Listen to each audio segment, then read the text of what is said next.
Okay, welcome everyone. I am so excited.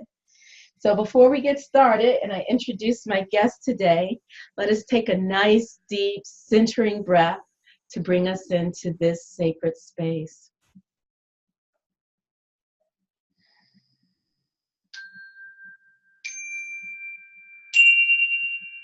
Okay, welcome. Thank you. So I am very excited today because I have with me a very special person near and dear to my heart, Reverend Koyo Sensei, who is the man in charge at Bright Dawn Center of Oneness Buddhism, which is the organization through which I received my non-sectarian Buddhist lay ministerial training and my induction, which was in May of 2013. So welcome, Reverend Koyo Sensei. How are you? Very good. Thank you for having me on your show. Thank you. Thank you. So I wanted to bring Reverend Koyo Sensei on to give a little background history of Bright Dawn Center of Oneness Buddhism. And before we begin, I want to go ahead and do a screen share and show the website for Bright Dawn. Let me bring that up. Okay, let's see. Let me get to screen share. Here we go. There we go. Okay, so this is the website for Bright Dawn Center of Oneness Buddhism, Universal Teachings for Everyday Living. And this center and sanctuary is located in Coarse Gold, California. And through the center, we have lay minister program training that starts each year in either late August or September. I graduated from lay minister class number 5, and we are up to lay minister class number 11. And this year's class was so large that we actually had to break it into 2 separate segments. So you can find Bright Dawn on the internet at brightdawn.org. And we also have a Facebook page for Bright Dawn as well, Bright Dawn Center of Oneness Buddhism. So I wanted to go ahead and share that before we get started. And let me stop the share. So, Reverend Koyo Sensei, I'm so happy that you're here, and was wondering if you could give a little history lesson on how Bright Dawn Center of Oneness Buddhism began by, I guess, starting with your father, the Venerable Reverend Yome Kubuse, which is, here's the book, Remembering Sensei. And if you can start us off. Well, thank you very much. Such an honor and pleasure to join with you and go down, in a way, a little history trip, sentimental trip, looking at the start of our organization. I had, in the 70s, I went to Japan for about 3 years with my wife Adrian, and we had 2 boys. One was still in diapers, and they were 3 and 1 years old, and we stayed there for about 3 years. I studied Buddhism in Kyoto, Japan, and my father helped me a lot in the connections that he had there. And then after I came back, I was teaching in the university in the psychology department. I had a psychology background, and I found it as a nice gate to Buddhism and psychological aspects. And I became active in my father's temple, the Buddhist Temple of Chicago, which he founded, the first Buddhist temple in the Chicago area after the World War II incarceration camps, which you may have known, that many Japanese Americans on the West Coast were, due to the Second World War hysteria, were put into the camps. And I was just a baby at that time, so I don't remember it, but in Poston, Arizona, and Hart Mountain, Wyoming, and then a lot of people, they relocated to the West, across the United States, and there was quite a large population in Chicago. And so they said, oh, and they need, a religious center. And so my father left the camps early and started a temple there in 1944. And then we joined him a year later.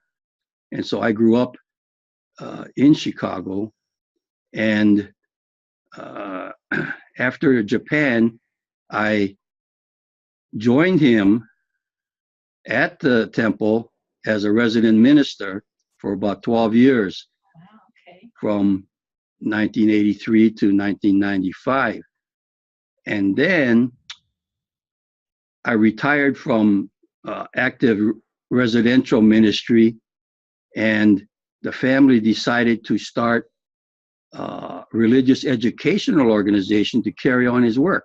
Because I thought, gee, he was such a pioneer in the Americanization of Buddhism, and he wrote these influential popular books, Everyday Suchness, The Center Within, which are renowned books because they relate the teachings in everyday life without a lot of religious scholarly terminology.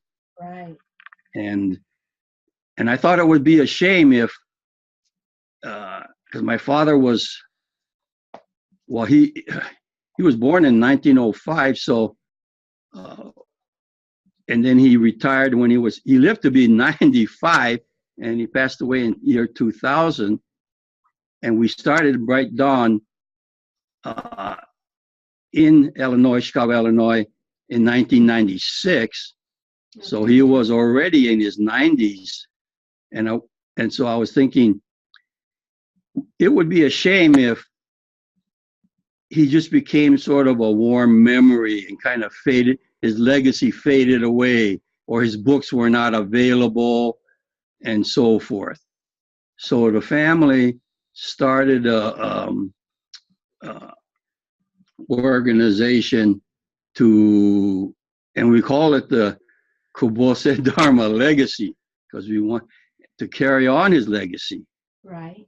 And then later on, we said, we kind of broadened the focus or mission of the organization to the Bright Dawn Institute for American Buddhism, mm-hmm. to put that emphasis on his American Buddhism.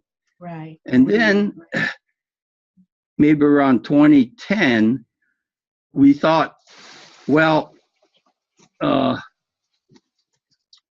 we thought that when he made a statement that he wanted to establish American Buddhism, this was in the 70s. Mm-hmm. And now 30 years later, Buddhism is, and with more global communication, so it's not just for American Buddhism, but it's global. And he always talked about oneness. Whenever he would autograph his books, he would say oneness, and sign his name. So we said, well, he always said his approach was non-sectarian, non-dualistic. Right. Non-dualistic, something beyond the dualisms of good, bad, right, win, lose, and things like this. A more broader perspective of reality. Right. So then in 2010, we changed the name to the Bright Dawn Center of Oneness Buddhism. And when Adrienne and I, my wife Adrienne and I, when she retired in 2007, mm-hmm. she was, I had gone to school in Berkeley, California, and I met her in college. And so she was a California girl. And so okay. I took her away from California and, went to Japan and had many different homes. Uh-huh. So after she retired, I said I had promised her that I would bring her back to California, the Bay Area, where her side had a lot of relatives. So we did make the change and moved from Chicago, Illinois to California. And my brother lived near Fresno, California. And my mom was a Central Valley, California girl where she grew up on a grape farm, Oh, okay. grapes for raisins in Fowler, which Oh, is a few miles south of Fresno. So I have a lot of cousins and relatives in that area. My brother had lived in that area for over 20 years already. So I was visiting him, and because we took this driving trip in the September of 2007, and we drove around the Bay Area and then looking for a place. And then we drove down to the Fresno area and take the southern route back to Chicago. The property prices in the Bay Area were pretty large and high. And then so my brother said, well, let's take a look at the foothills of the Sierra Nevadas right north of Fresno. It's only about a half an hour away. I always wanted to. That's a beautiful area. So we took a drive and we saw some properties. And then then we went home. It was September 2007. And December, I called him and I said, say, could you check on that one property we looked at? The boulder house, we call it, because it had a lot of boulders with moss covered. It was about a 6-acre property. Right. And he got back and he said, it's still available and the price came down. So we started the inquiry, and like a big bowler, once you start that big bowler rolling, the process just went downhill, and we moved out to Corscote area in March of 2008. Okay. All right. And that's sort of a brief history of my background and with my father. And he would love this property. He had a background in landscape gardening. Oh, yeah. He was not a minister until later on. Right. A lot of Japanese people, ministers, there's so many generations of being, in that ministerial as occupation. But my father really had a calling when he met his teacher, and then he became a minister. So he was the first one in the Kubosa family, and I was the second one. And I didn't intend to join ministry either. Who was your father's teacher? Who was your Reverend Haya Akigarasu, who was a famous Buddhist leader in Japan. And so my father went and studied at his temple for 5 years. And that was in Japan? 1930s in Japan. Okay. And what lineage was he? Was that Jodo Shinshu? And there's 2 branches, a west and an east. Right. Nishi Honganji and Higashi Honganji, very similar. And so my father was ordained in the Higashi Honganji branch of the Jodo Shinshu, or Pure Land Buddhist tradition, Japanese Mahayana tradition. Okay. And now where does the Zen, now is there a Zen tradition in there as well? Well, my father was his teacher advised him. He said, well, if you're going to go back to America and spread Buddhism in America, you should start an independent temple, not one that's affiliated politically or administratively with the hierarchy. Right. And so he followed his teacher's advice, and he started an independent temple in Chicago. And being independent and non-sectarian, he had the freedom to incorporate, do what he wanted to do. Right. And he was one of the earliest ones in the 70s to start a meditation group. Right. And because traditionally, Zen meditation and Shin Buddhism, they never went together. Right. At that time. But after the 70s, 80s, and 90s, Mhm. many Shin Buddhist temples started meditation groups before their main service. They would have a sitting group before their service. So it was opened up. And maybe my father had some influence in that. Yeah. And then when he went back to, uh, in Japanese culture, when you turn 60, many men, they consider it a full calendar cycle of the, where you're reborn. And I guess when you turn 60, some of your family, social obligations, many people were retiring. And so they could start new projects, a new stage of life. Oh, cool. And so my father uh, went back to Japan for 5 years with his wife, Minnie, Mhm. and he got a master's in Buddhism. And at that time, he attended several Zen monasteries and sort of formalized his experience. And so he wrote that Zen koan book Yeah. due to, requests and so forth. And he incorporated that with his meditation group, which he started in the 70s at the Buddhist Temple of Chicago. So our approach sort of combines, we always call it a trinity of emphasizing the general teachings of the historical Buddha Siddhartha Gautama, Right. and then influences from the Pure Land Shin Buddhist Mm-hmm. root, and then also Soto Zen, particularly. And Right. so Right. I also, when I went to Japan for 3 years in the 70s, combined studies in Shin Buddhism and studied under several Zen teachers. Right. Right. Yeah, I think that's one of the things that I really love about Bright Dawn Center of Oneness Buddhism is not only totally inclusive nature of it. And I have yet to come across any spiritual, religious, whatever organization that is as open, sincerely open as Bright Dawn and as inclusive. And I really appreciate and love that.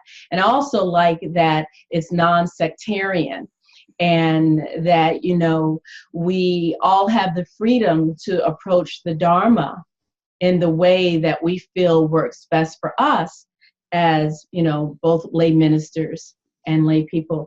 And also, I wanted to show the other publications that your father put forth in the two Buddhist sutras, Tan Butsuge.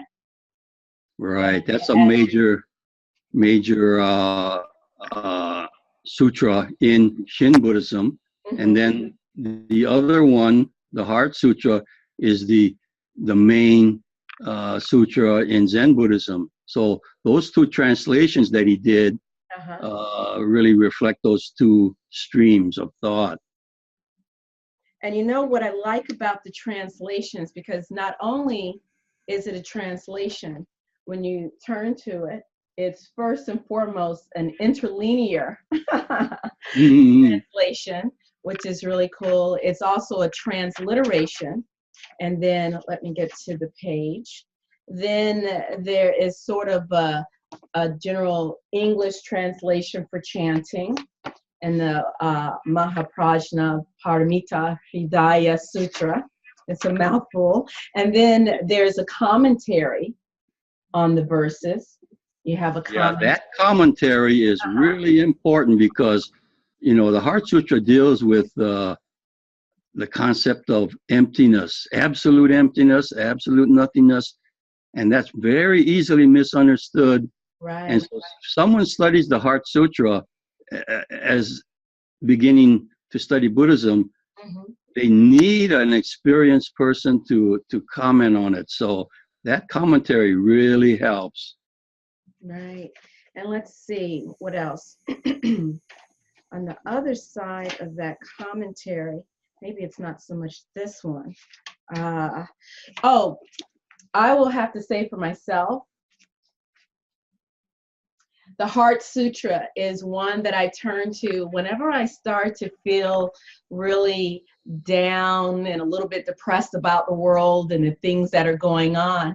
Believe it or not, I read the Heart Sutra, and it in a way, and I don't know if this is the scholarly way to look at it, but in a way it sort of reminds me that no matter what, everything's going to be all right. That's what I get from chanting and reading the Heart Sutra. And then, I'm sorry, go ahead. Oh, no, that reminds me that sparked an association that one of our lay ministers, he currently lives in Atlanta, and he's affiliated with the Atlanta Soto Zen Center. And who is that? Well, his name is Roger, and Okay. he was part of our, I think, LM5 Yeah, group. he was in my class. Yeah. Okay, he's your class. Yes, yeah. He and his wife Dorothy, but he got stage 4 cancer when he was studying Buddhism, and he told me he chanted the Heart Sutra every morning. Oh. And he credits that Heart Sutra and doing that to curing his cancer. Wow. Because that's been about 20 years now. He's cancer free. Wow. So that was an amazing story to me. Oh wow. So that I'm not too far off. That it's very healing. It never fails to me, whether I chant it or I have a video that I found on YouTube, and I've also posted it to the Bright Dawn Facebook page years back. And every time I hear it, it just immediately makes me feel good, and everything's going to be okay. And then I'll tell you what the Tanbutsu Ge does for me. It pumps me up, and it just is like, yes. Yeah, that's right. We're going to get this done, and we're going to be the best Buddha ever. That's right. That's what that sutra's all about, Okay. That's right. You hit it on the head there.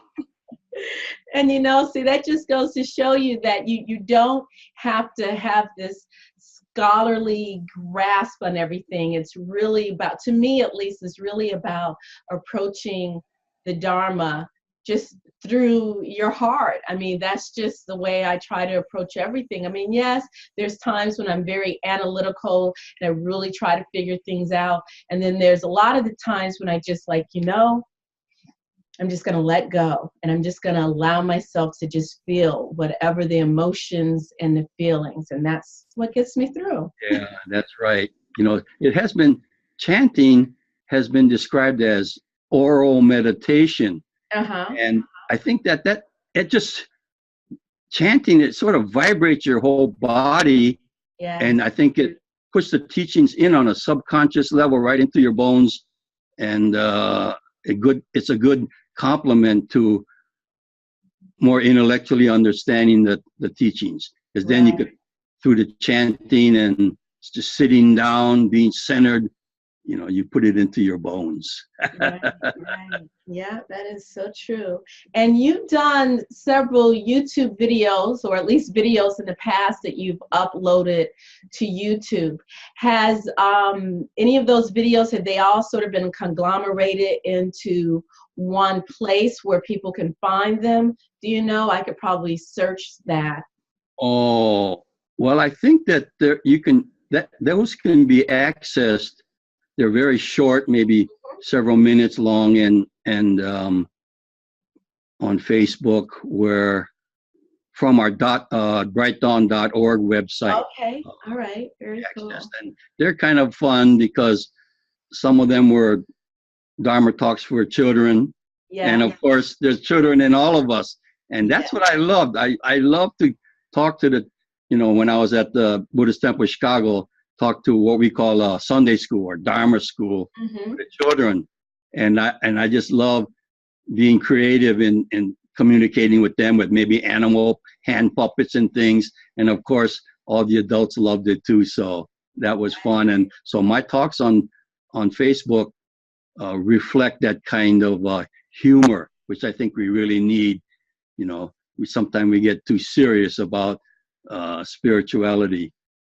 Right, right. Speaking of being too serious, you know, when I was going through my Bright Dawn training for LM5, and I was going through a difficult time in my life, and I reached out to you, and I was like, because I figured since you had a background in psychology and then with the Buddhist scriptures, somewhere between there, that you could give me something that I could hold on to and ruminate on whenever those dark thoughts that kind of keep you stuck come up.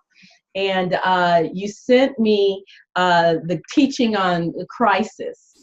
And you told me that for the kanji for crisis, there were two kanjis. One is danger, of course, and the other is opportunity.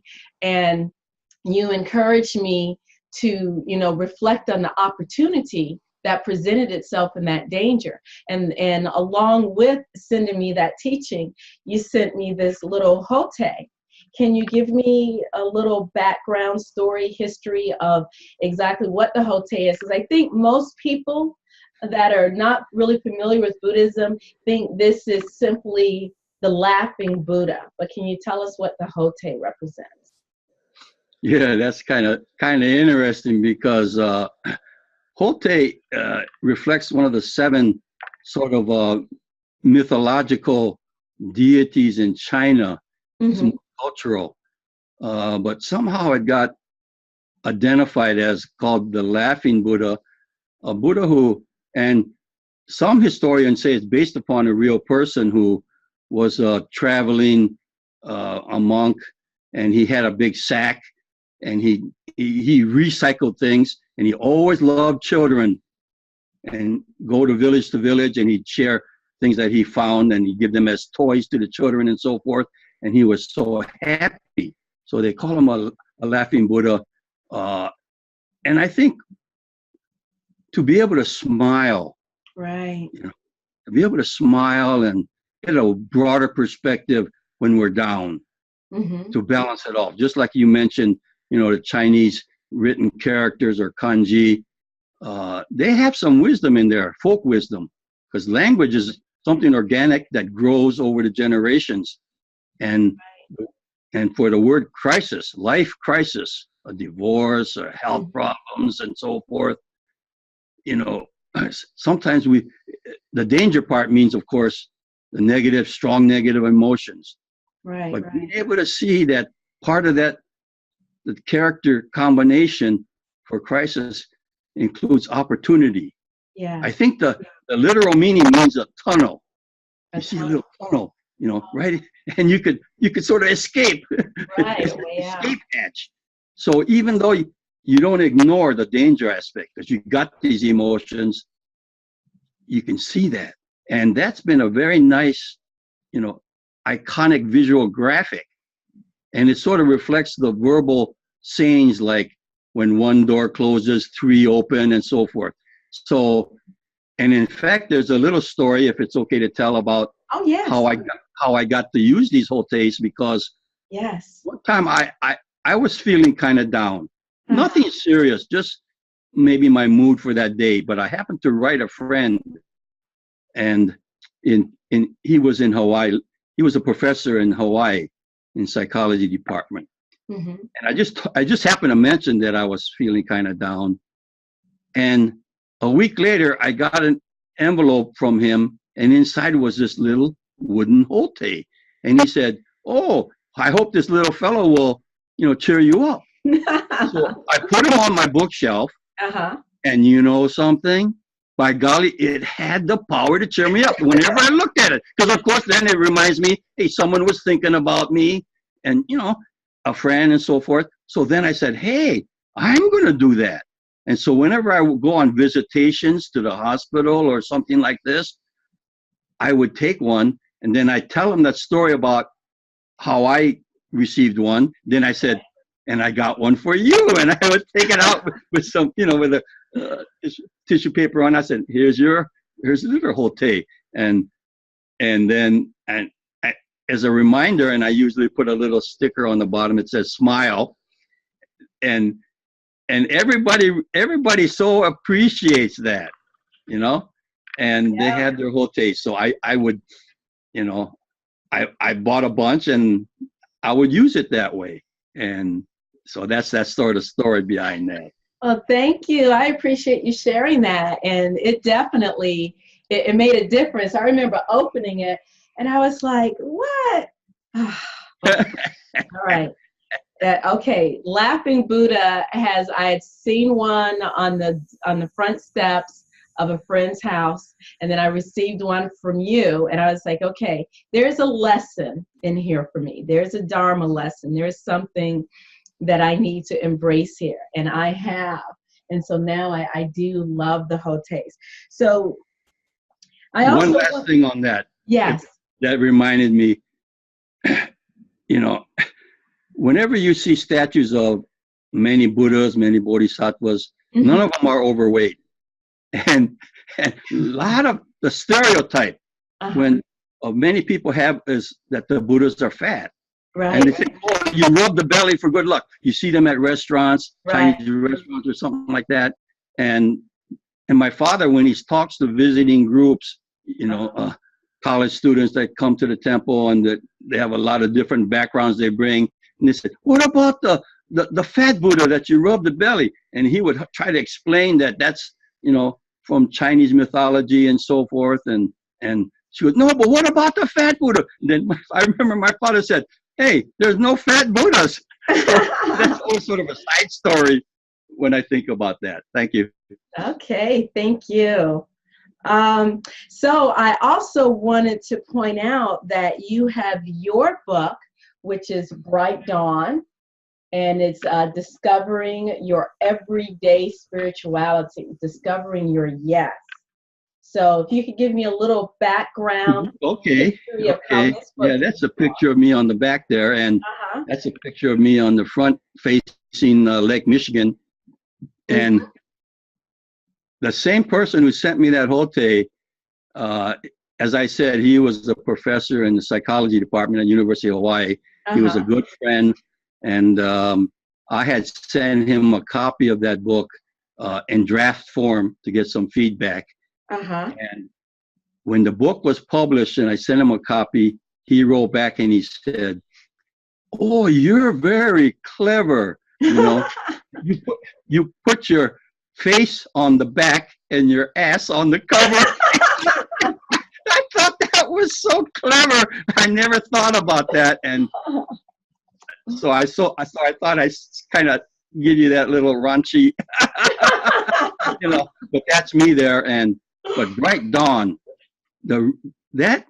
my father, his Dharma name is Gyomei. Gyomei. That literally means bright dawn. So that book is dedicated to Bright Dawn, as well as what our organization, Bright Dawn Center, is his Dharma name. And so when he passed away in the year 2000, that book was published in 2004. And it was a tribute to my father. And that book is about, at that time in my life, I paid tribute to my father every morning by going to see the sun rise. Yeah. And that rises over the Lake Michigan, which is to the east of Chicago. I grew up near Lake Michigan. Yeah, that's right. I know, that's right. And so we did, you know, I would do that and go for a jog along the lakefront path. And I would see that lakefront, and I would see the broad sky as the best cathedral ceiling. Yes. And best altar type of a background, that nature. And then as I jogged along that path, I would see trees, I would see rocks, and I'd associate it with teachings that my father gave. So that was my morning, sort of a mini spiritual pilgrimage that I started every morning and remember my father. So that's how that book came about. Yeah. So I have to be honest, there was one particular chapter in Bright Dawn that when I read it, I bust out laughing, and I knew right then and there Bright Dawn was the place for me. It's from the bathroom chapter. Yeah, I knew it. I knew it. You mind if I just share the first two paragraphs of that? Not at all. Okay, so this is from the bathroom chapter. Okay, so I have been studying with Bright Dawn, and we have different books in the curriculum that we go through, including Zen koans, including Everyday Suchness, and also including The Center Within, which is another one of my favorites, and it's written by your father as well, and is actually this book that inspired the name of my own ministry, which is Sanctuary Center Within, and pretty much what the thrust of my channel is about, and encouraging people to really get connected with their own center within, and it's through that sanctuary that they would be able to weather any storm. And so the bathroom chapter, I'm going to just read this. Okay, it's on page 31, and I encourage everyone to check out the brightdawn.org website. You can purchase this book at a very reasonable rate through the website, and it's just beautiful. And I'll give you a little on the back of the book it says, Bright Dawn, discovering your yes, your everyday spirituality. Discover how to make each day a new day. Thank your shoes. Drive mindfully. Use the bathroom as a sacred space. Cross bridges. Deal with death and mortality. So I take you to the bathroom. It says, I make my way to the bathroom. This morning, like most mornings, I prepare to go running and watch the sunrise at the lakefront. I glance out of the bathroom window at the branches of the trees lining the street. Everything is calm, not much wind. I nod and smile. I sit down on the toilet and do my toilet gasho. Gasho is the Buddhist term for referring to the act of putting the palms of one's hands together in respect and gratitude. I sure am thankful for my inner plumbing is working. And when I read that, and there's more, but I encourage you to get the book, and you will indeed feel that much more enlightened by getting the book. But when I read that, let me go on to the second paragraph. Giving thanks before eating is a common practice. We should also be thankful for the important excretion process. Elimination of toxic waste products resulting from digestion of food is crucial in maintaining life. I want to extend my gratitude awareness to different aspects of daily living. I have established toilet gasho as an everyday spiritual practice. Instead of doing a traditional two-handed gasho, I often put up one hand in front of my chest for an informal gasho. Other times, I just like to bow my head, and this triggers the mindful awareness that is the essence of gasho. So I like that. And I knew right then and there. So let's look at the lay minister training program. What sort of caused that to come into fruition? Well, it was the idea that for setting up a curriculum to expand the idea of a book club, mm-hmm. where study center within, everyday suchness, and so forth. Those books as kind of like having a group discussion, but then to more formalize it, okay, and have a program where they don't have lay ministry concept. You see, in most traditions, you have a very sharp distinction between clergy and lay. Right. And I think the Buddha was so down to earth. Okay, Shinran was so down to earth. Shinran was the founder of Shin Buddhism, and to the people in everyday life. Okay, not just on us when you go to the temple or things like this or other rituals. So we wanted to have a program that didn't train up people to become ministry as an occupation. Mm-hmm. But if you want to really understand something, you should teach it. Right, right. So we had this program where they would attain this status of being a lay minister or Bright Dawn Center, and they would become ambassadors. Yes. To say, hey, this teachings, okay, and my father's approach, non-sectarian, open to everybody, okay, and affects my life.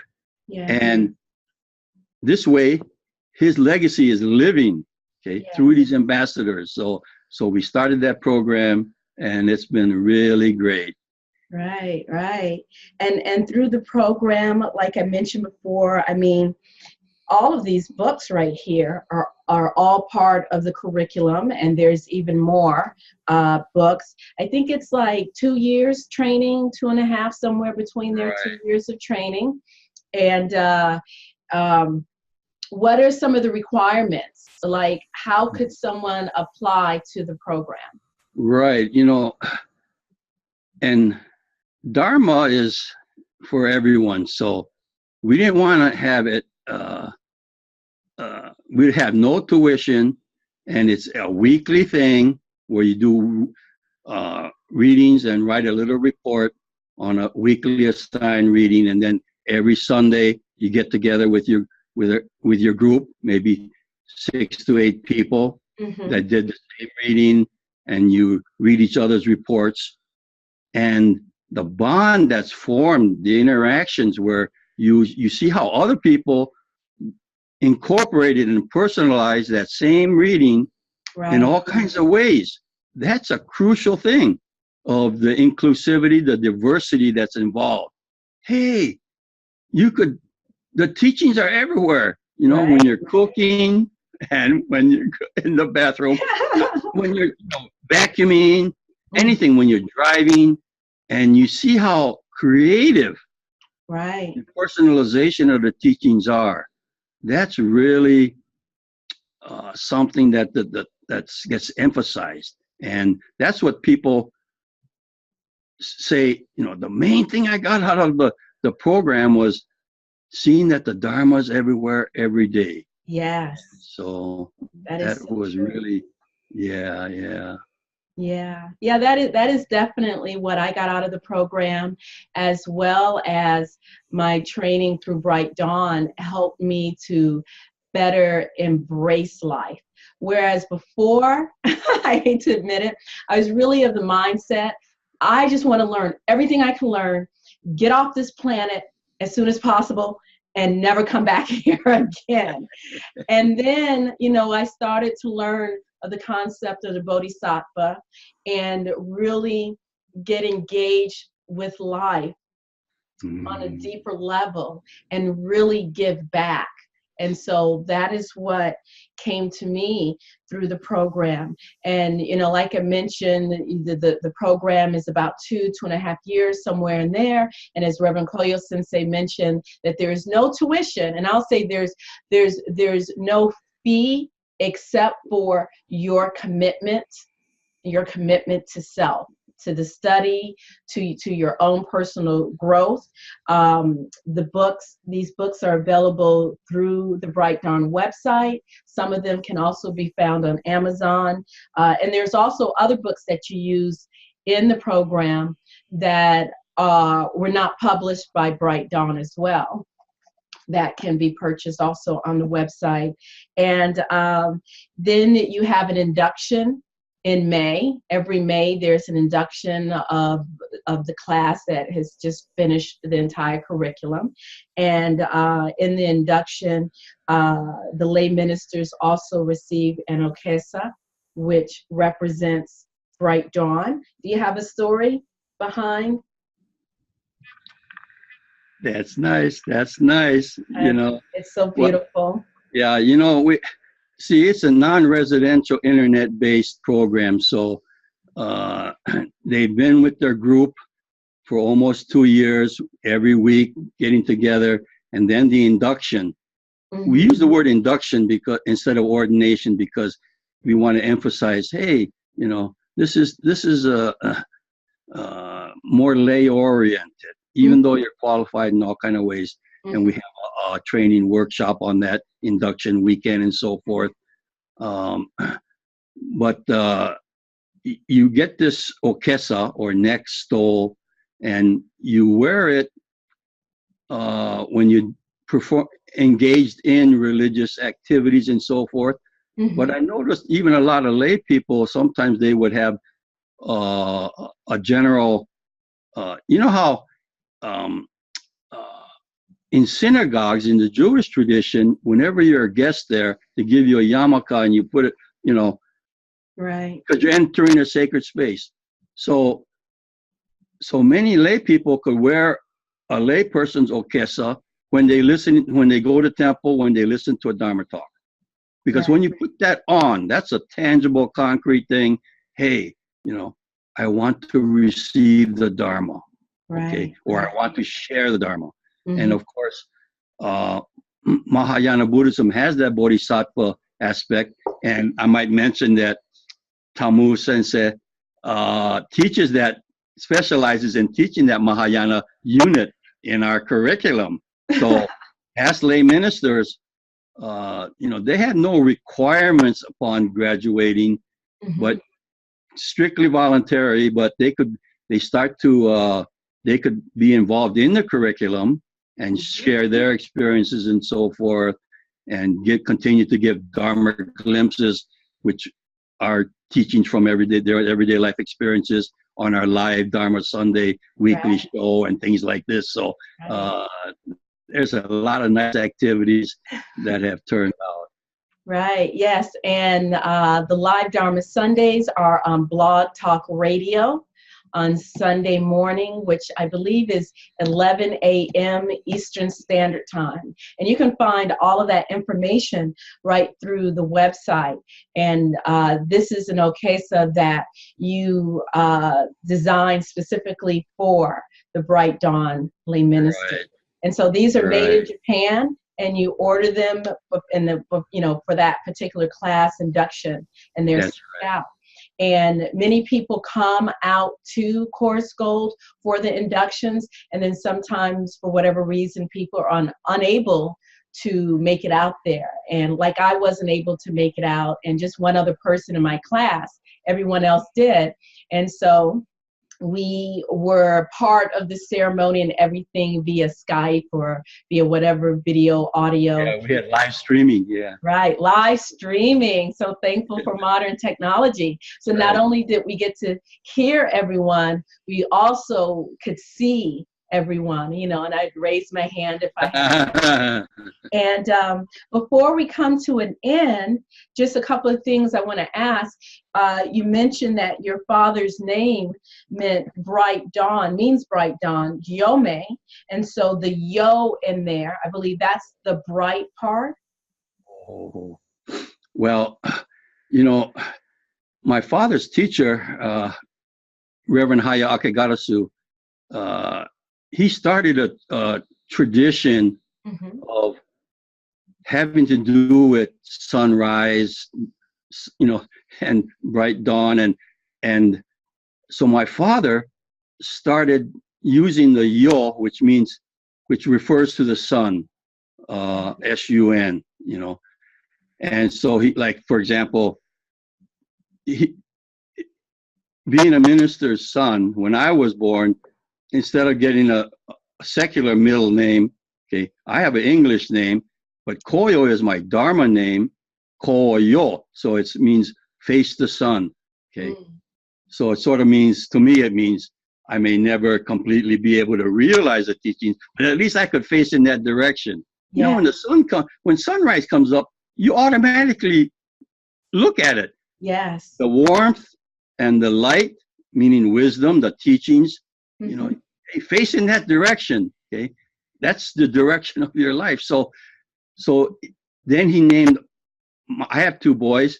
He named them also two characters for the Dharma name. Okay. First Mhm. one is more personalized, and the second one sort of has sort of a lineage. So we Right. call it the Yo lineage, or in Japanese, the Taiyo means the sun or sunrise. So I continued that tradition of using the Dharma names with Yo. Mhm. And uh, so everyone that gets inducted, if they receive a Dharma name, and the second character or kanji is the Yo one. Right. So we got all kind of Yos running around. Yes. Shinyo, Taiyo, Kayo. Yeah. And my Dharma name, could you tell the story about my Dharma name? Well, Koyo? yeah, you know, Hoyo, it, the Ho is more, you know, the first character is more personalized. So depending upon their personality or different things, I use it, and somehow you have a sweet fragrance. and, and you know, fragrance in Buddhist literature means karmic influence, Hmm. because if something gets, you know, a flower perfume, Right. even if you step on a flower, hey, its fragrance is on your shoe. Right. You're spreading it around. You know, Right. so karmic influences are like perfuming the world, Right. and you don't, you know, it spreads all over. It sort of complements the physical law of entropy, where if there's a certain physical property of something, it doesn't stay in one place. If you enter a temple, Buddhist temple, and incense has been burned at the altar, as soon as Right. you come in, you know it, because it doesn't stay there. It goes to all nooks and corners, nooks and crannies of the temple. So in just the same way, if you smile at someone, even, you Right. know, you might have made that person's day. You don't know how Right. your things spread out. Right. So, you know that. So you're the perfuming sun.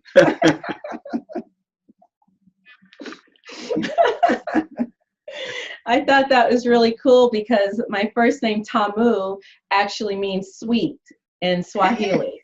It's the name my mother gave me. Tremendous. Yeah, yeah. So, like I said before, all of the books, Bright Dawn, Discovering Your Everyday Spirituality, Zen Koans, which is a collection of a lot of Zen koans. This is what the book looks like. It's awesome. Center Within. Now, I'm not sure, is Remembering Sensei, is that on the website, or is that just for the... No, that's we don't really sell that, but we just Okay. give it away, and you know, if people know about it and they want it.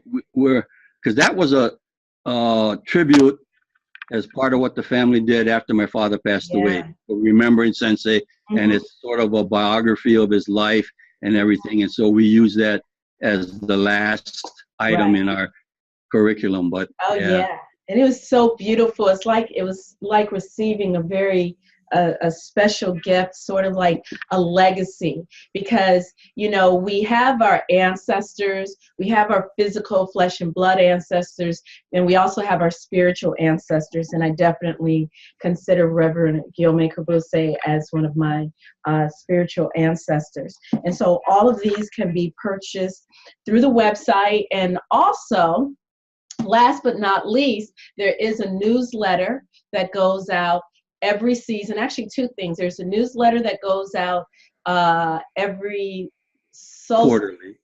right, every quarter. Is the Oneness newsletter. And what was the other thing that I was going to mention? Oh no, I think it escaped my mind. Dial of Dharma or? There's Dial of Dharma. Oh, so that is back on the Dial of Dharma. Oh, that never went away. Dial of Dharma. And oh yes, I know what it was. There is a telephone call for every quarter, for every equinox. Oh, seasonal services. Yes, Yeah. seasonal services. And those are all archived, correct? There's a recording for all of Yes, those. that's right. Yes. We do for spring and fall equinoxes, and then winter, summer solstice. So Yes, yes. So, and you do gardening out there at the yeah, I'm my father he was a professional and before he became a minister, so he just loved, you know, and I guess some of it rubbed off. I don't know what I'm doing. I was raised in Chicago, but uh-huh. I just, with 6 acres here, I built some raised beds and grow all kinds of vegetables, from artichokes to zucchinis. And my brother, he said, oh, he calls me a city boy gone wild. And so I experiment and I'm having a lot of fun. And every time I go out and work outside, I'm sort of communing with my father because I know he would have loved this property and he loved, plants and growing things. So I share that. Right. And last but not least, there was a sanctuary, actual physical sanctuary.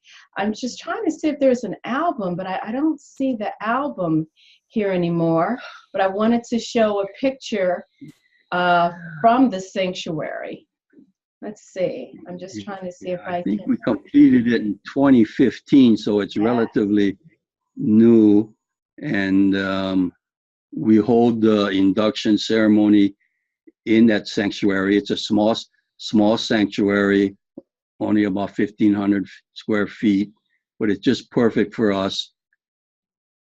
And Dharma is my rock. Yeah. That's a passage that we kind of highlight.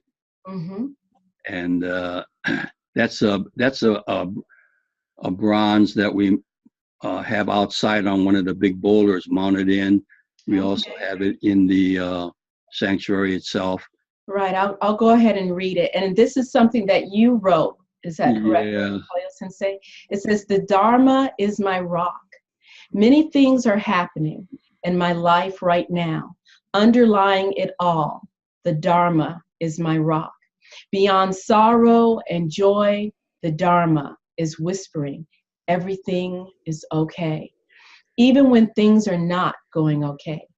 Eyes full of tears, heart heavy with pain. Stone therapy helps me see the suchness of all things. Being embraced by the Dharma, I will live a full life of oneness, where the universal and infinite touch the particular and finite. Yes, I will struggle. Yes, things may not turn out exactly the way I would like. Yet I will keep going with a smile because I know the Dharma is my rock. And let's see. I'm going to see if I can find an image of the sanctuary. This is inside of the sanctuary. And I believe this is at the dedication of the Bright Dawn Center Sierra Sanctuary. And if my memory serves me correctly, the sanctuary was dedicated to your brother. Oh, yeah, he passed away, and he really was instrumental in us getting the property, and he was always supporting me 100% in starting the Bright Dawn Center. So we kind of honored him with that. Right. And this beautiful centerpiece, which has sort of become the emblem, the Dharma wheel for Bright Dawn. I believe that was created by one of the lay minister's friends. That's right. Mm-hmm. That's a fused glass Bodhi leaf shape with a Bright Dawn sunrise in the center. That's our logo for Bright Dawn Center. Yes, that's beautiful. And let me just see if I can find one picture. Here Oh we yeah, There's that's the it. That's the front boulder. there. Oh, okay. That was from our dedication Uh-huh. ceremony. That's And the front entrance. yeah, that's Yeah, beautiful. Very yeah, beautiful. yeah, Okay. All right. I think and here is a lovely photo of you and your brother. yeah. That's a street sign, Mhm. honorary street sign from the city of Chicago. They honored. Uh, they have a program that, and they honor people, and so that is actual street sign in Chicago, right in front of the Buddhist Temple of Chicago, Oh, and the family gets a duplicate of it, and so we put it on our property. ah, And my brother, he could fix anything. So whenever I have a project, building or something, he helps me. And so we got a, a metal pole and we mounted it on there. Okay. And he helped me. And then we dug a hole and we put it on our property on the path that leads up and around the back of our property. It leads to these different spots on our property, which one is called the altar rock. It's a big uh-huh. boulder and things like this. So my sister, when they visited, my sister teaches Chano Yu, the way of tea in Chicago. But when Okay. she came out to visit, Uh-huh. she saw this sign and she says, "Oh, I like that it says Reverend Gyome and Mini Kubose way instead of street or avenue. This is the way, the Yes. path, Yes. you know." So that was kind of really nice in terms of being able to use these things at our center. Right. And so these Oh, are just yeah. pictures of That's the construction. yeah. Yeah, it's nice. Oh, and right here, this is where the induction ceremony takes place. Used to be, yeah. Before the sanctuary, we had it, and Right, that's our altar rock right there. right. And then And they used to sit on those pine stumps, and we would have an outdoor ceremony. But sometimes it's kind of hot for the guests and everything, and so we move it indoors now. But we also hold any kind of when we want to do outdoor public things, we could. That's one of the spots that we do. right. And I see this is from May 2013. This is from my induction ceremony, which I Yeah. wasn't able to be there physically, but someone was kind enough to put a laptop out there. So Yeah, I was there, my virtual presence. I was able to see everyone and interact and say hi and wave and that's enjoy. right. But even though I wasn't actually there physically, and that Yeah, yeah, was great. yeah. And one of my sons did actually come out to visit. He was That's out there right. at Caltech over the summer doing research at LIGO, and went out to visit the Kaboses. And he still, talks about what a wonderful time and how cool Reverend Koyo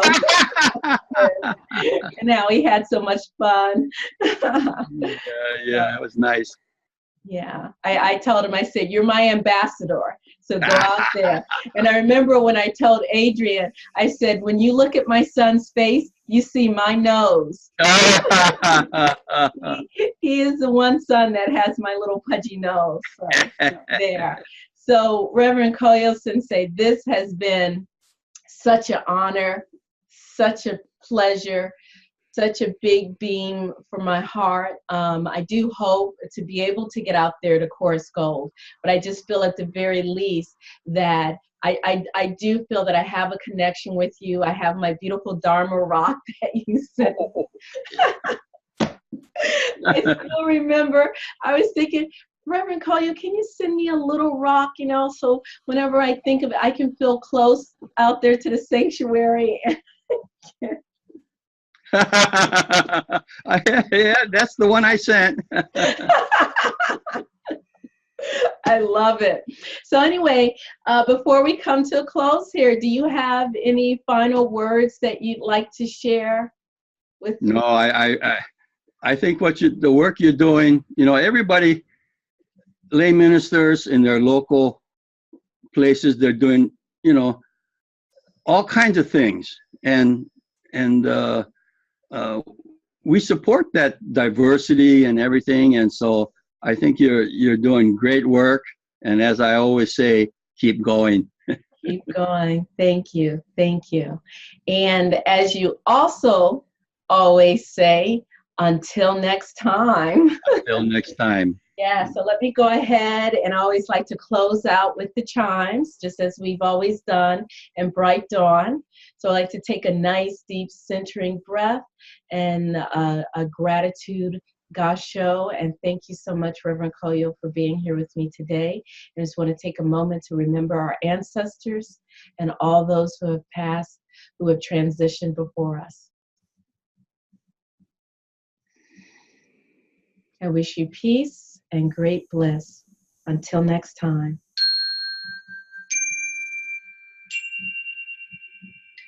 And now we'll end the recording.